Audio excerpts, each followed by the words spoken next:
The DIESOL Podcast. Digital integration in English as a second or other language. Episode 35. Humanizing Online Education with Dayamudra Dennehy.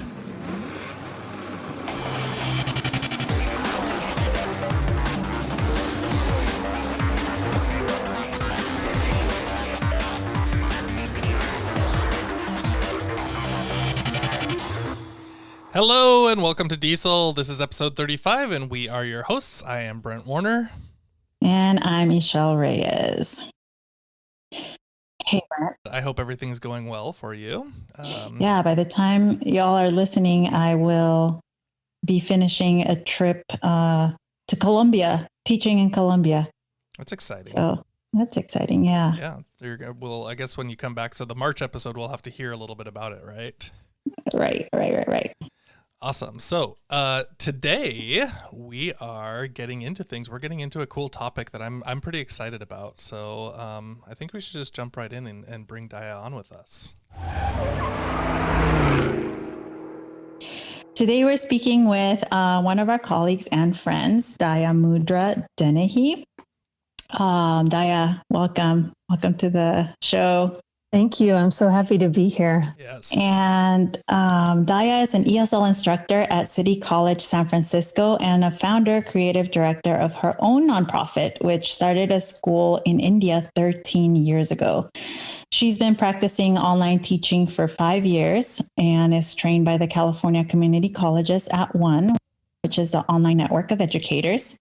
She also teaches yoga and meditation and is ordained as a Buddhist. And her name in Sanskrit, her name Dayamudra is Sanskrit, and it means gesture of compassion. Ooh, that's very nice. So that makes me feel good. Just hearing about it makes me feel good somehow. It's the person you want to have around you during a pandemic. Yeah.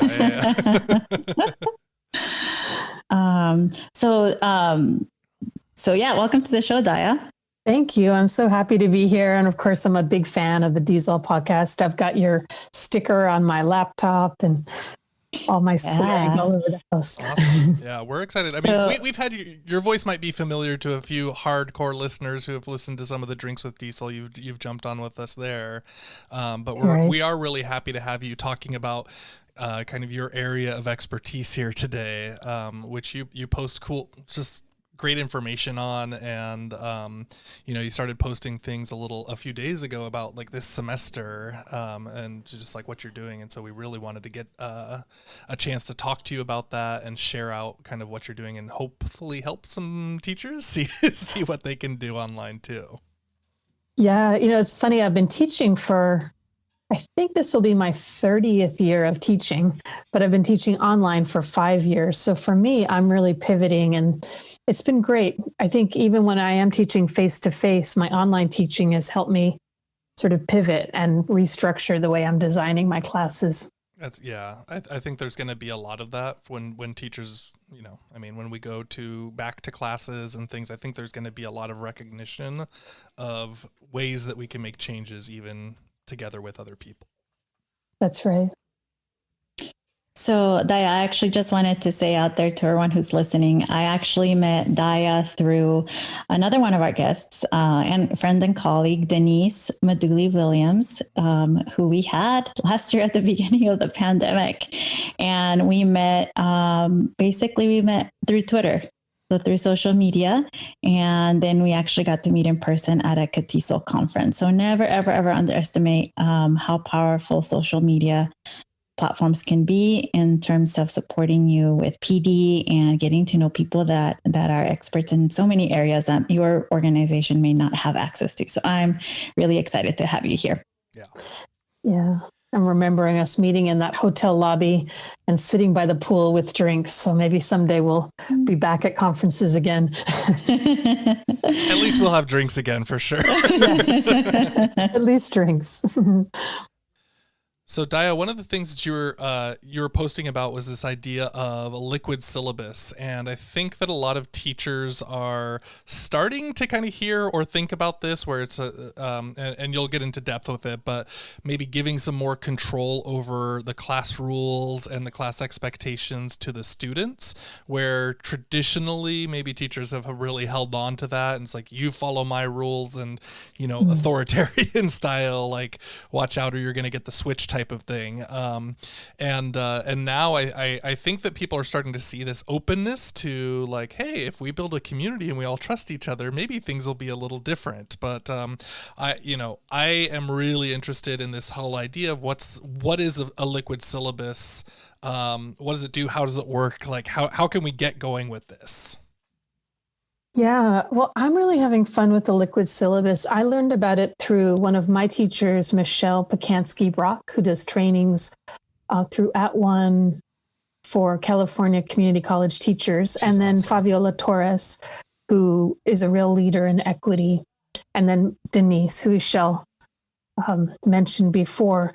And the idea is to create a syllabus that's on Google Sites, so it's off the LMS. And it gives students a chance to see what the class is about before they're actually in the class. So what I like about it is that I can post it, give students a link, and then they can see sort of the learning community that we're building. So rather than a list of rules, and rather than it being on paper and finished, it's on a Google site.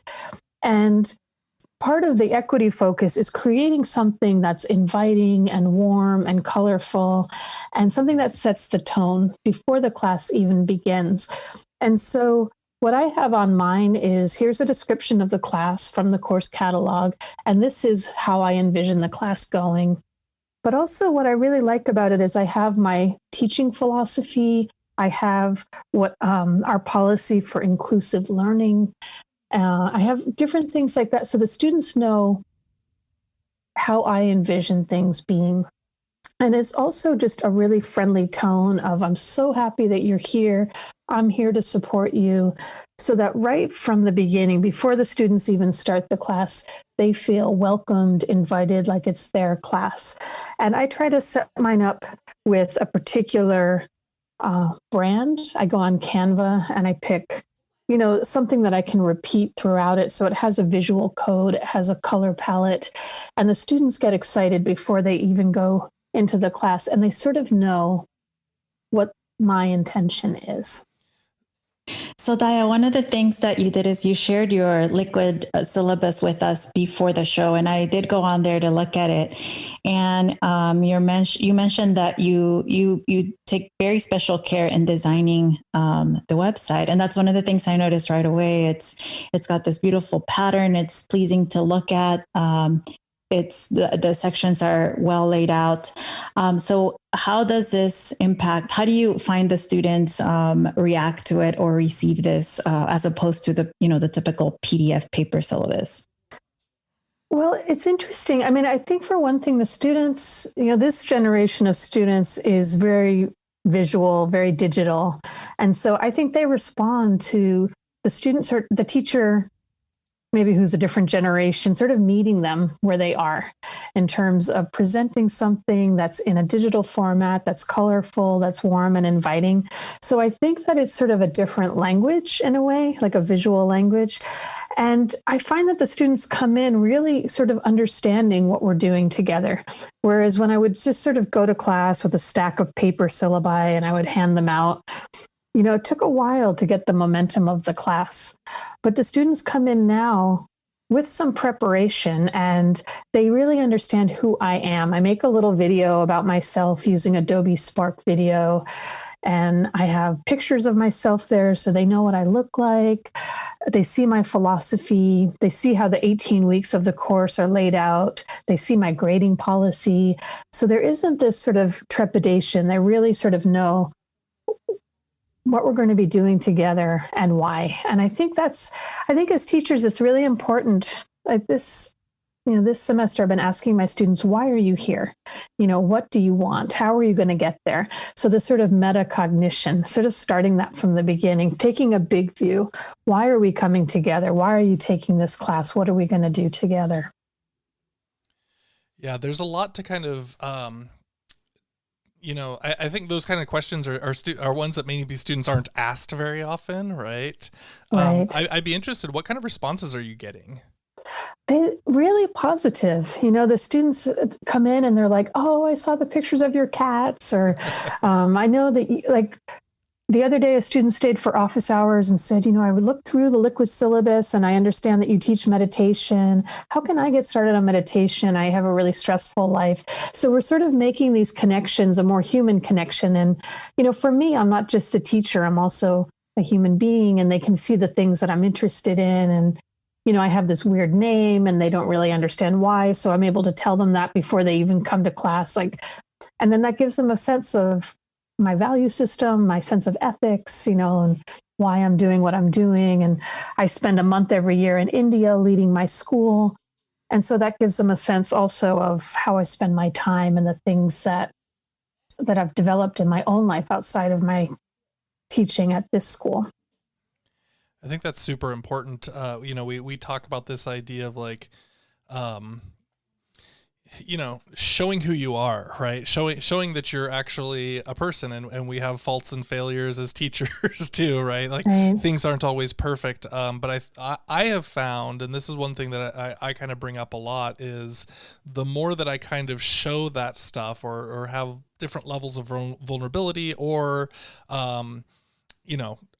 in my case, we experiment with a lot of technology, and we talk about this on this show a lot. Is like, hey, we're going to experiment. Things are not going to go well. There are going to be problems, but showing that it's also okay to have things problematic and have things, hey, we're going into this with a goal, kind of an experimental goal or open-mindedness to it.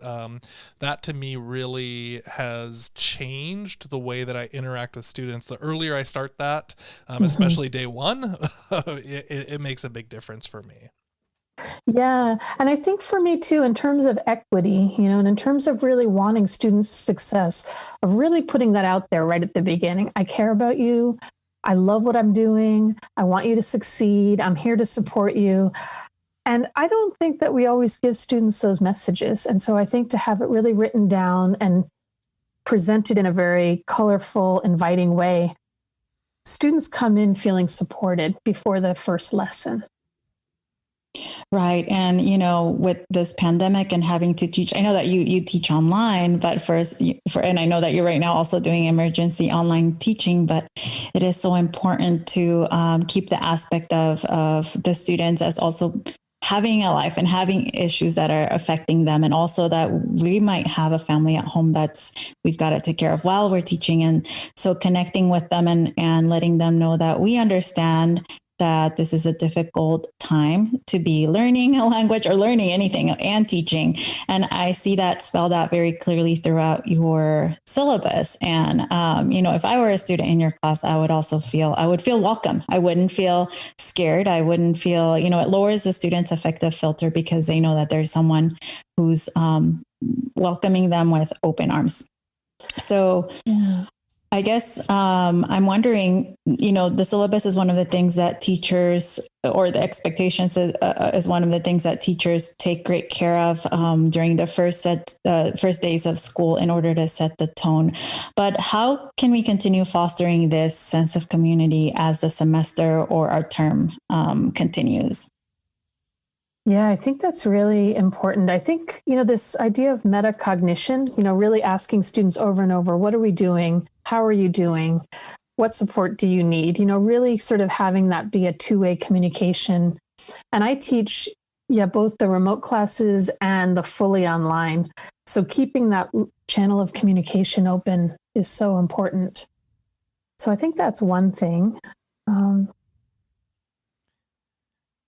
Yeah, I think, there's just really good, if you think of Zaretta Hammond's work on neuroscience, like the neuroscience of culturally responsive teaching, that when you create that space that tells students, I care about you, and also you are also trying to get them in that zone of proximal development, right? So that it's not too hard and it's not too easy. I think a lot of times in our profession, we can think if I show my students I care about them, then I'm babying them. It's too soft. It's too easy. But actually, that's not true. It's sort of in that middle space where, you're pushing students and you're doing it very gently, and you're also giving them support. But in a way, it gives them the agency. It gives them agency to take control over their own learning. So I think opportunities throughout the semester to pause and for students to reflect with each other and individually is important. I think one thing about online is the students now can communicate with each other in a way that they couldn't in a face-to-face class. Like they're able to post things on discussion forums, and then other people are able to read them and reflect and respond. So it gives students enough time to really communicate what they want to say and then respond to each other. And so I think that's also a really fun aspect of online learning, is this sort of community building through the tools that we're using. Yeah, I agree. I think there's this whole thing, and we might have mentioned this a little bit in the past too, but this idea, so, my son's in college, and he says every class he goes into, there's someone just immediately throws out a Discord link, and then they have their own channel for back channel communication amongst the students. And he says every single class he goes to. So like I don't know if it's a process at his school only, or if more people are starting to do it. But I did have one of my own students last semester said, "Oh yeah, I've got my Discord, here it is," and shared it out as well. The cool thing about that is that opens them up to 24-hour communication with each other, right? Yeah. What's going on? What can I build? What can I do with this, right? And that can be facilitated by the teachers, right? The teacher can say, "Hey, here it is." And in fact, I think when we had Wayne Ali, she said the same thing, right? That she would open it and then she would leave, and so the students would have their own kind of private place to do the same type of thing. So there's all sorts of different possibilities here for students. But one of the things I want to kind of talk about here is you mentioned that moving through the semester, things change, right? And so the dynamics of the class might change a little bit. How can your syllabus, or how can your approach accommodate changes that might need to happen, especially online, right? Like I think it's a different thing when we're online. We say, well, hold on a second, all the things we're doing are not quite working. How do we make these changes so that we can get back on track with our goals, but also kind of, reestablish this community, or make sure that we're all on the same page together? Yeah, I mean, I like to do surveys on a regular basis and ask those kinds of questions, like, is this class meeting your needs?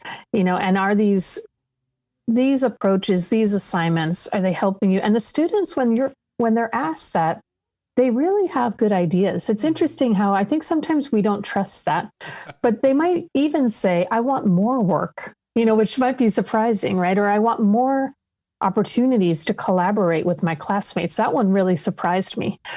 Or "I want," I don't know, different things. Like they want things presented in different ways. We want more videos. We want different kinds of feedback, whatever it is.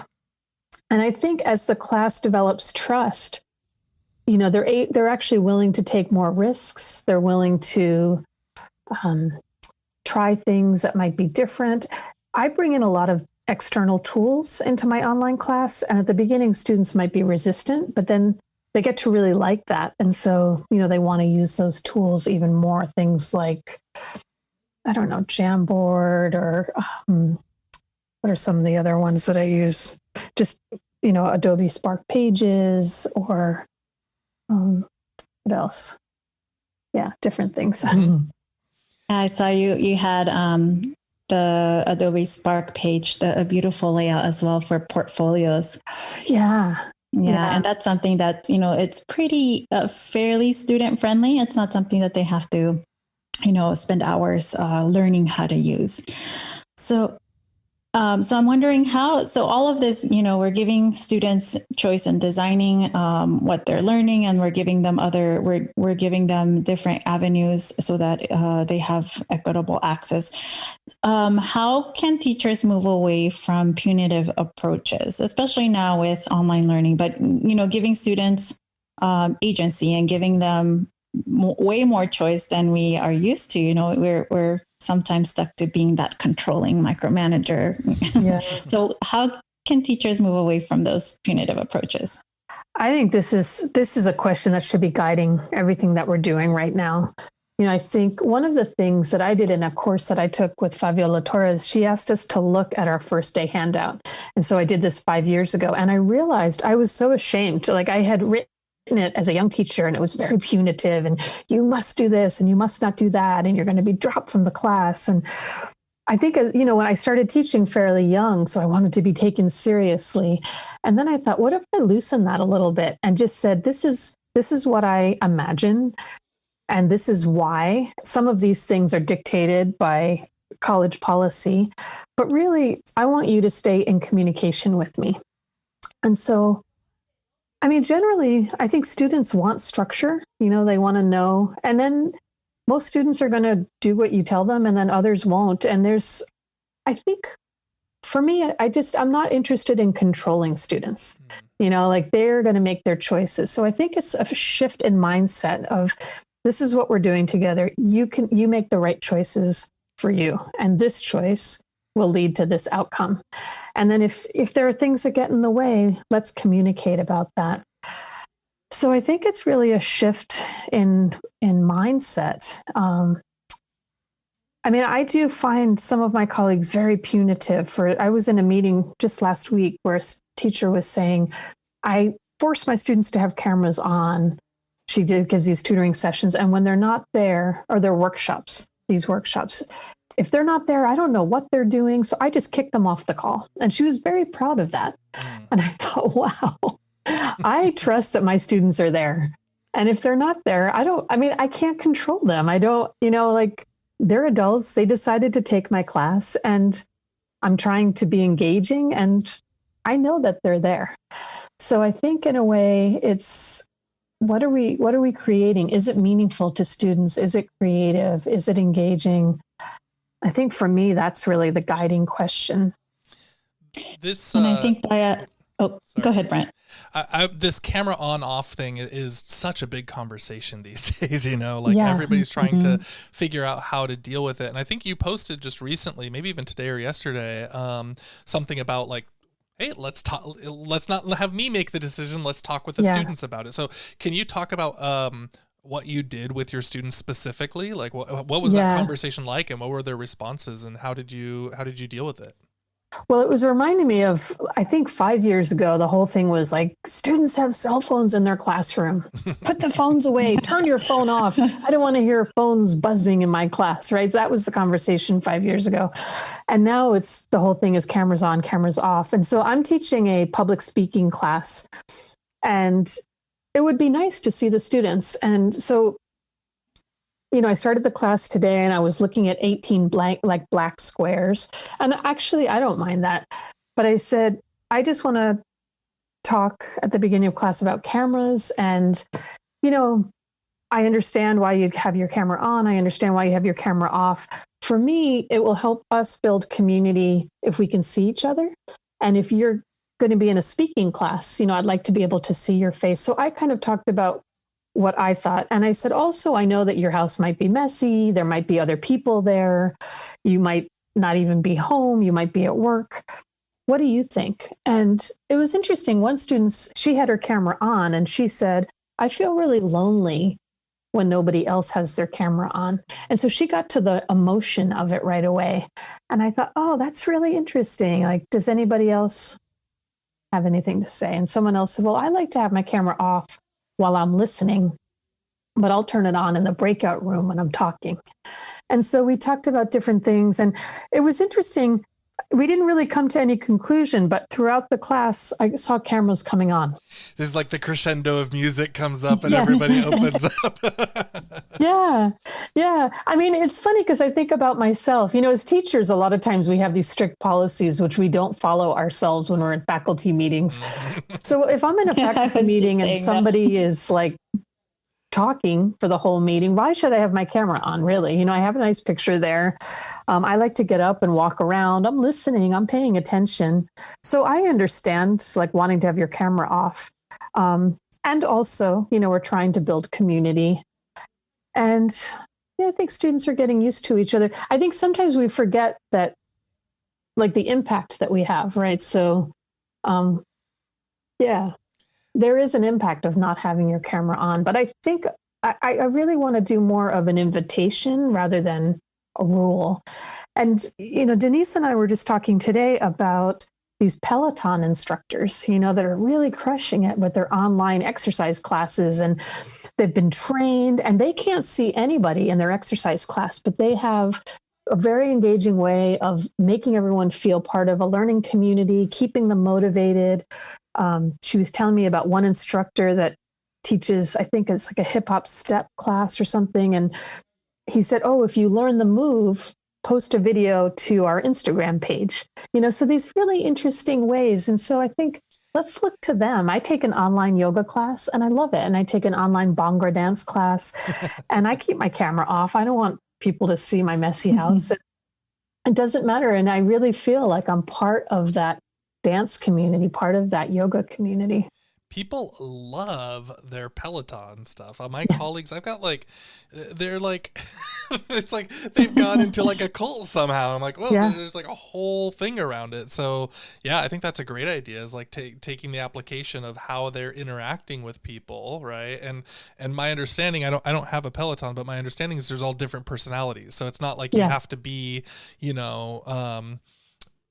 Mr. Bubbly happy all the time, right? There's like jokers and there's sarcastic people and like all sorts of different types, right? And so I think people can tie their personalities into things even without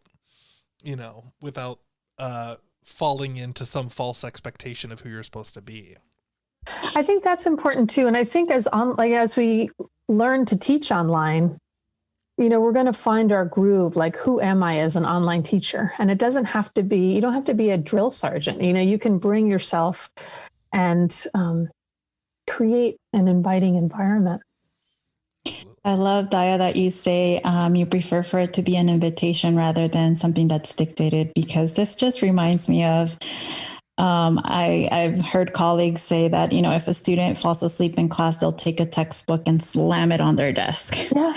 And I'm appalled by it every time I hear it, but that just highlights the inability for that instructor to be concerned about why that student maybe is perhaps sleepy. The immediate assumption is negative.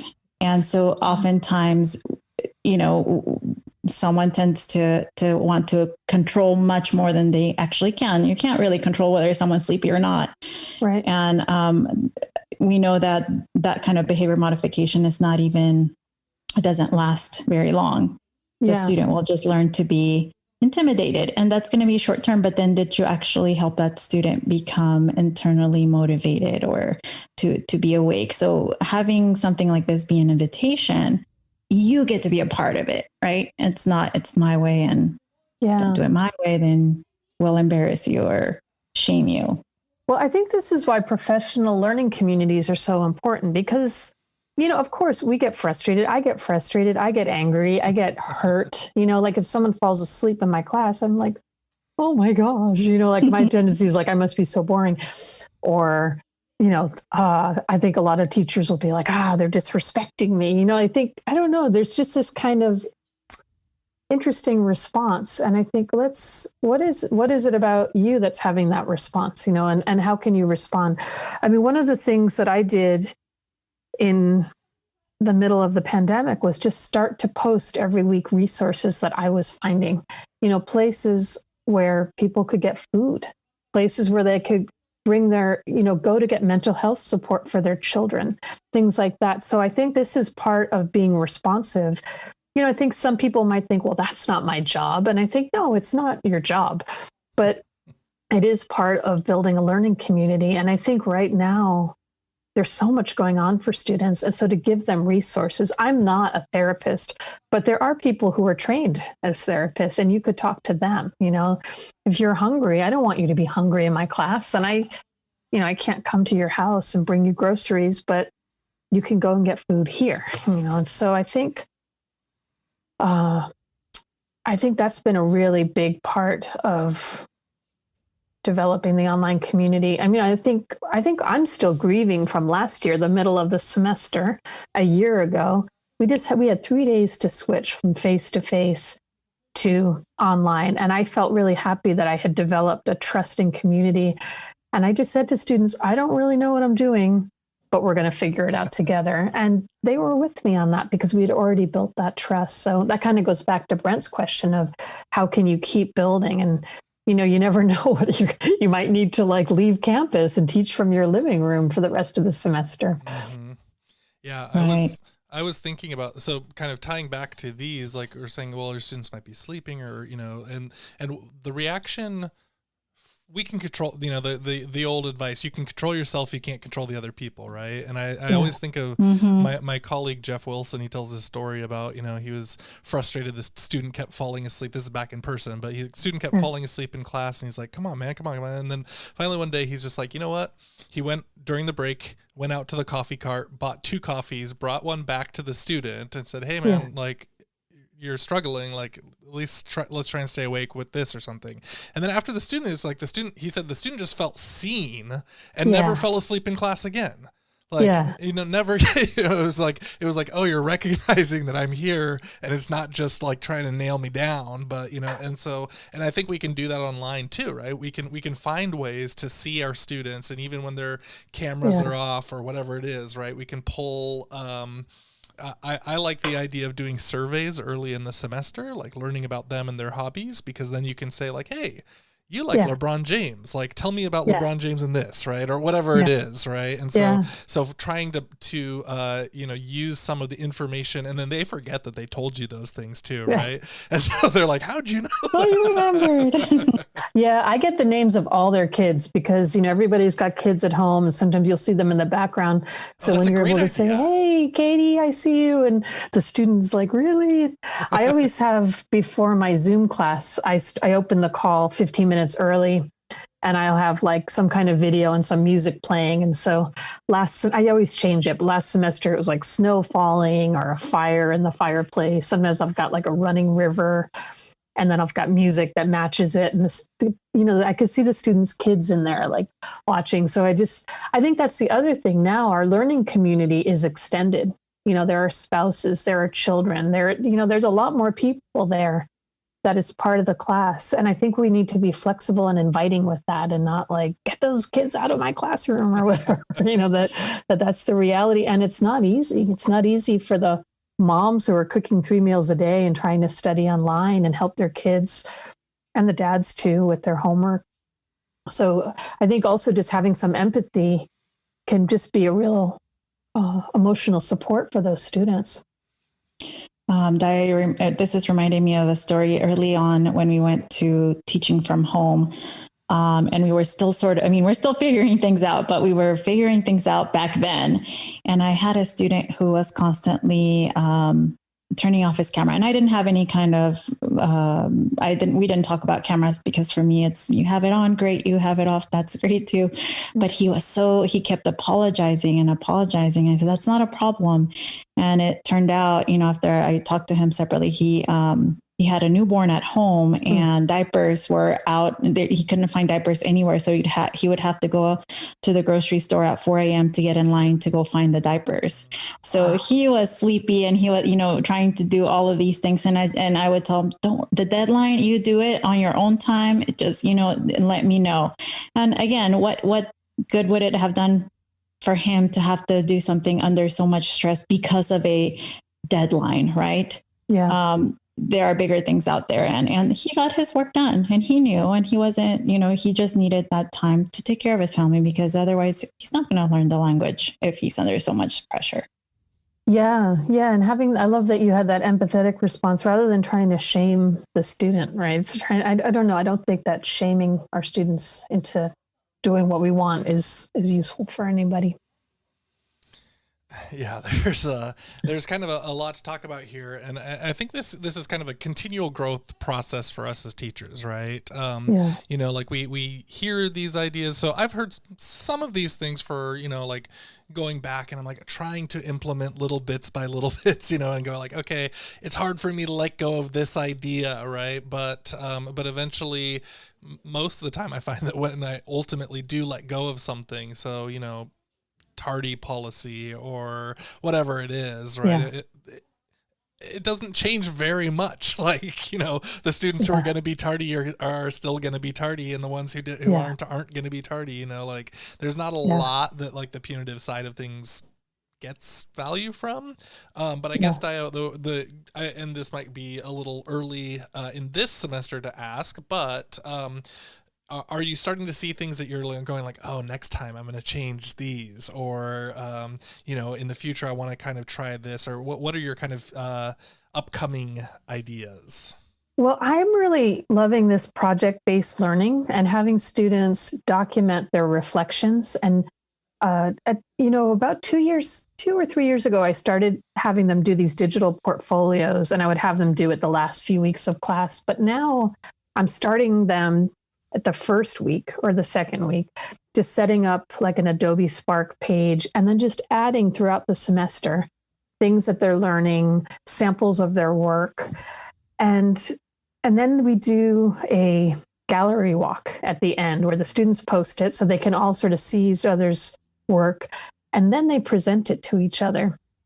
And then they have a document of everything that they've done for 18 weeks to take with them to the next class, to show their parents, to show their kids, to show an employer. And so I'm really interested in this. I want to keep developing this idea of a digital portfolio.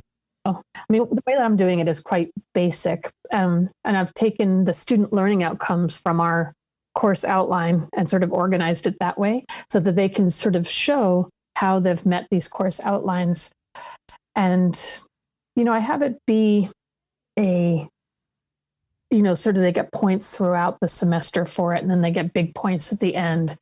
But, you know, I think there's even a lot more I could do with it, where the students even doing their own grading of their work, you know, of like, did you meet the assignment requirements for the portfolio, and giving each other feedback. And so that seems like a success. And that's something, you know, I'd love to just replace final exams with digital portfolios, because it's the real proof of their learning.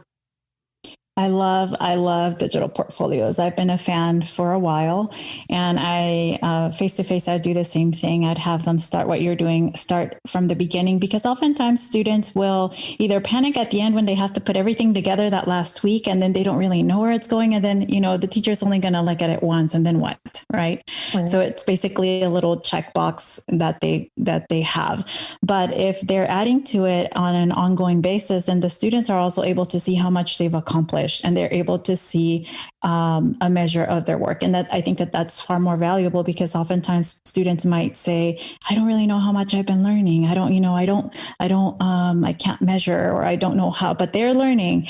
And so I think digital portfolios is going to have to be an episode of its own, because I think there's so much to talk about there. Absolutely. Yeah.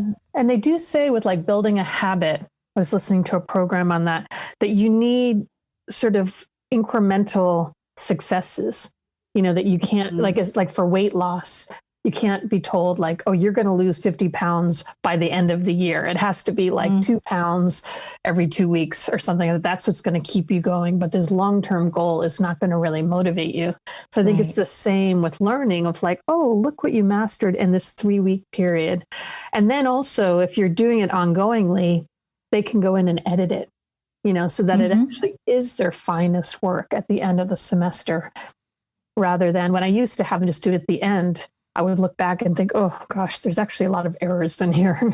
And I didn't give them enough time to really polish their final product. And I think the technology, that's one of the beautiful things about the technology is like, you can just edit and fix and edit endlessly, right? Where it's like, you turn in that paper, And it's like, that's it. That's, that's the one. And you're not going to go back and change that. Yeah. I mean, you could print it out again, I guess, but with Yeah. the digital stuff, you can re-record, you can retype, you can go live. There's so much to that really helps. Students can see that they are able to make changes and not feel bad about one little thing where they, might have in the past kind of dwelt on it a little too much. Right. And that's a 21st century skill, right? That if you're writing a book, you don't just hand in the book and then they publish it. You work together with an editor and then they send comments back and you fix things and you have meetings. And so that whole collaborative process of editing something to a final product is a 21st century skill. So we're training them for the real world in that process. I mean, your boss isn't going to give you a final exam for your raise, right? Like that's not the way that the 21st century workplace works anymore. Awesome. There's so much here. I really think that this conversation is great, and I think it's one that's good to reflect on and come back to every once in a while. So I think we'll hold it for here. But as we kind of grow ourselves as teachers and help our students grow in their learning objectives and their processes, I hope we come back to this more.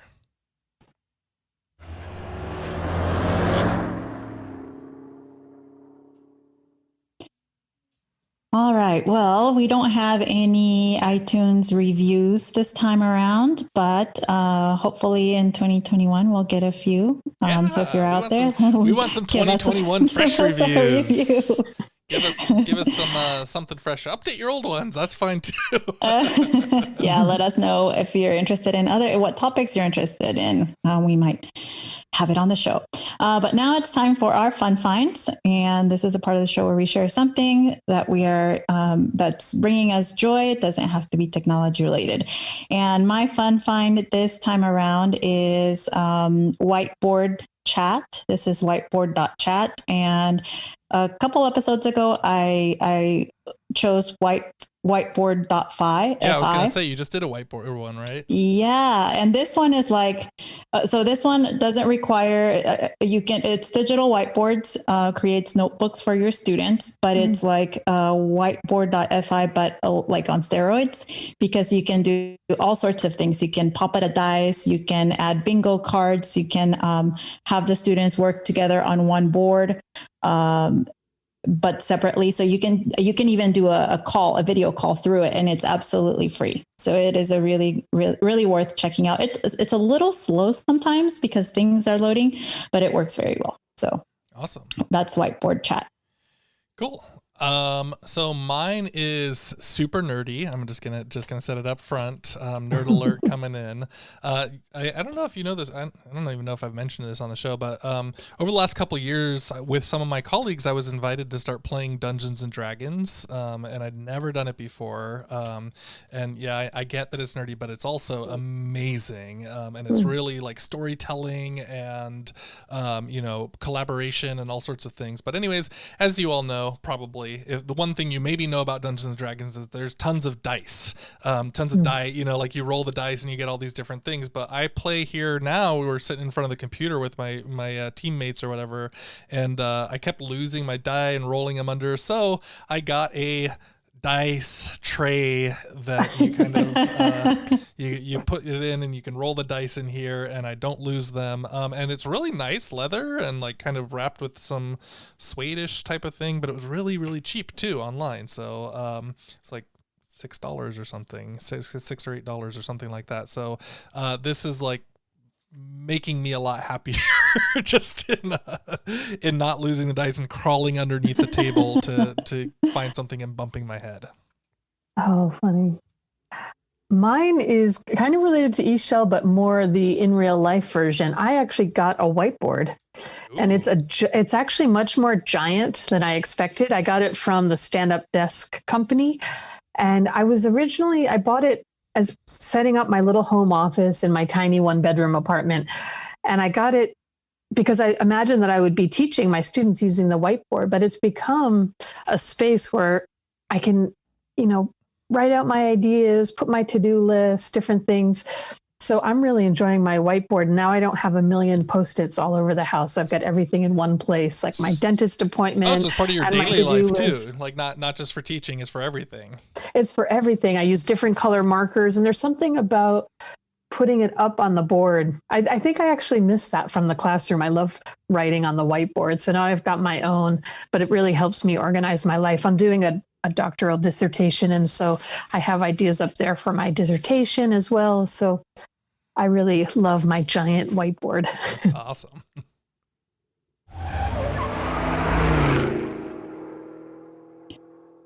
Thank you so much for listening to the show. If you're listening, you could win a one-of-a-kind DIESOL pin by leaving us a review on Apple Podcasts. And if you're giving us a shout out any other way, tag us on social media. Daya, you're getting one because we give one to our guests. So we'll send that off to you. Thank you. Awesome. We also have the Patreon. We've been exploring and playing around with that a little bit. So we did our first we did the first exploration of a tool, and we'll have our second one done by this time, I guess. So if you're interested, if you can support the show, it's all free. Don't worry about it. But if you can support the show, then that's a way to do it. So we're over at patreon.com/dieselpod, I think. Or anyways, you can find it on the website. For show notes and other episodes, please go check out diesel.org. You can find this episode at diesel.org/35. And of course, if you have the voiceed.ca app, or if you want to go onto that site, you can find us there as well. We are on Twitter. You can find the show at DieselPod, and you can find me at Brent G. Warner. You can find me, Esol, at Ixy_Pixie. That's IXY_PIXY. And Daya, what's the best place for our listeners to find you? I'm on Twitter at SFDaya, so SFDAYA on Twitter. Awesome.